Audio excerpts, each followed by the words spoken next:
हरे कृष्णा, राधे राधे। भक्तों, कैसे हो आप सब।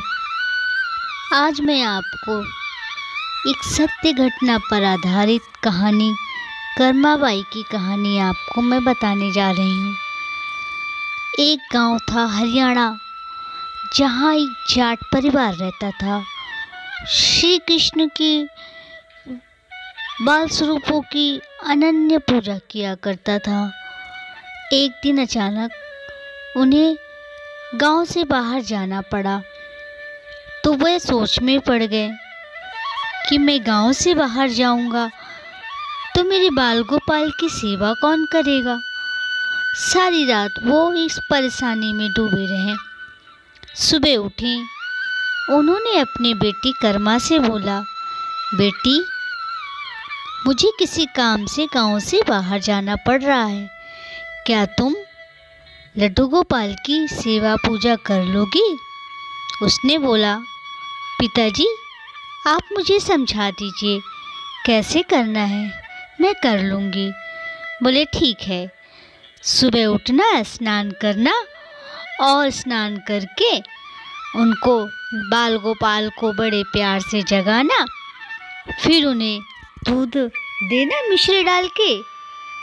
दूध गर्म ना हो, थोड़ा मिश्री डाल देना, थोड़ा केसर डाल देना और हाँ, तुलसी के पत्ते जरूर डाल देना। फिर उन्हें थोड़ा देर आराम करने देना।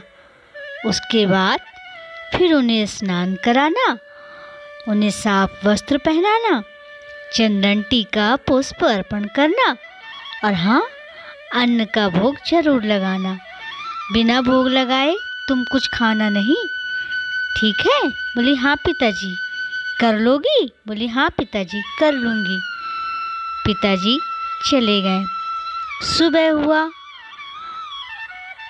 कर्मा के मन में बहुत ही उत्सुकता थी।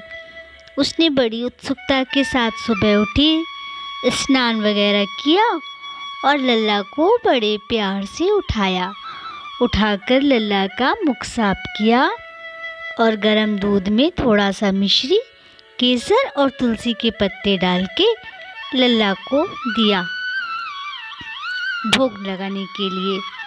उसके बाद लल्ला को स्नान कराया, वस्त्र आदि पहनाया, चंदन टीका पुष्प अर्पण किया और उसे खाना बनाना तो आता नहीं था। वो अपनी रसोई में गई और उसने खिचड़ी बनाई और उसमें घी डाल दिया और बस लल्ला के आगे आके लेके बैठ गई और बोली, लो खाओ कान्हा, खाओ।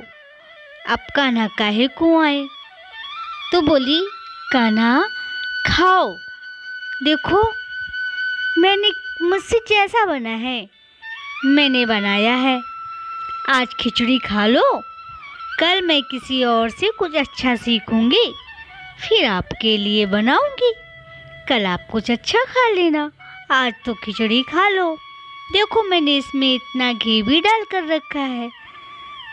तो खाना क्यों आए।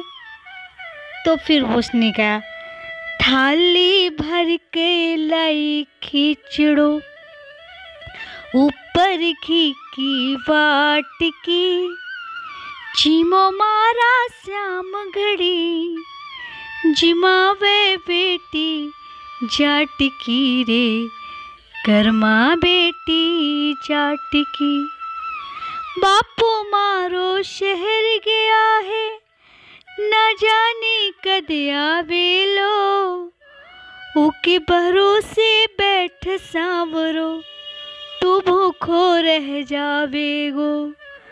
बोलती है कि बापू तो शहर गया है और पता नहीं कब आएगा, अगर उसके भरोसे बैठे रहोगे तो तुम भी भूखे रह जाओगे और अगर तुम नहीं खाओगे तो मैं भी नहीं खाऊंगी। बार बार वो कान्हा से आग्रह करने लगी। बोली, हाँ, लगता है मैं पर्दा नहीं कर रही हूँ, इसीलिए आप नहीं खा रहे हो। वो फट से उसने अपनी आँखों में पर्दा कर लिया और एक छोटी सी आँख को खोल के देखने लगी, खाएं कि नहीं खाएं, खाएं कि नहीं खाएं। बोली देखो कान्हा, खा लो, नहीं खाओगे तो मैं भी भूखी रहूंगी। कान्हा को आना पड़ा और खाना पड़ा। कान्हा आए और उसका भोग स्वीकार किया। दूसरे दिन फिर उसने फटाक से कान्हा की पूजा पाठ की और उनको भोग लगाया और बस अपने नित्य के कार्य करने लगी। जब उसका बापू शहर से आ गया तो बोला, बेटा तूने कान्हा की सेवा की ना अच्छे से? बोला, हाँ बापू, मैंने अच्छे से कान्हा की सेवा की, भोग वोग लगाया ना? हाँ बापू, मैंने भोग लगाया और देखो पूरा खा जाते थे कान्हा, मुझे लिए तो एक दाना भी नहीं बचाते थे, मैं तो भूखी ही रह जाती थी। अरे क्या बात कर रही है, पागल हो गई है? नहीं बापू, मैं सच कह रही हूँ, कान्हा पूरा भोग खा जाते थे, मेरे लिए तो एक दाना भी नहीं बचाते थे। अच्छा ठीक है, कल देखूँगा आते हैं कि नहीं। फिर उसने भोग बनाया और कान्हा को बुलाया, आओ कान्हा, भोग रखा है, खा लो। अब कान्हा कहे को आए? मैं बार बार कान्हा से आग्रह करने लगी, कान्हा नहीं आए। कान्हा ने बोला, देख कर्मा, तेरे बापू तेरी तरह निर्छल ना है। अगर तेरे बापू तेरी तरह निर्छल होते तो मैं उन्हें भी दर्शन देता। तो बोलती है, बापू, कान्हा जी कह रहे हैं कि तेरे बापू तेरी तरह निर्छल ना है, इसीलिए मैं दर्शन नहीं दे रहा हूँ तेरे बापू को। तो कर्मा के बापू कृष्ण के चरणों में गिरकर रोने लगे, हे प्रभु, मुझे निर्छल आप ही बनाओ और आप मुझे दर्शन दो। प्रभु ने उन लोगों को दर्शन दिया। ऐसे ही है हमारे बांके बिहारी वृंदावन सरकार। बोलो बांके बिहारी की जय, बोलो मोर मुकुट वाले की जय।